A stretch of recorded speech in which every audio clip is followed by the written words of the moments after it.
Welcome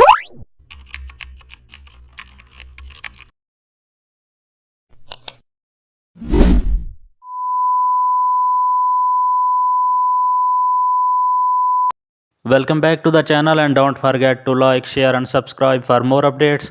Today we are diving into an exciting tutorial how to create gradient neon light bar and create a rectangle shape on black background. Apply gradient overlay from layer styles.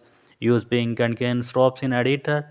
Set style to linear and set angle 0 degree. Duplicate the shape and blur it slightly. Now change blend mode to screen. This increase glowing edges. Add inner glow for concentrated brightness. Duplicate again and stretch horizontally. Now you have a neon light bar.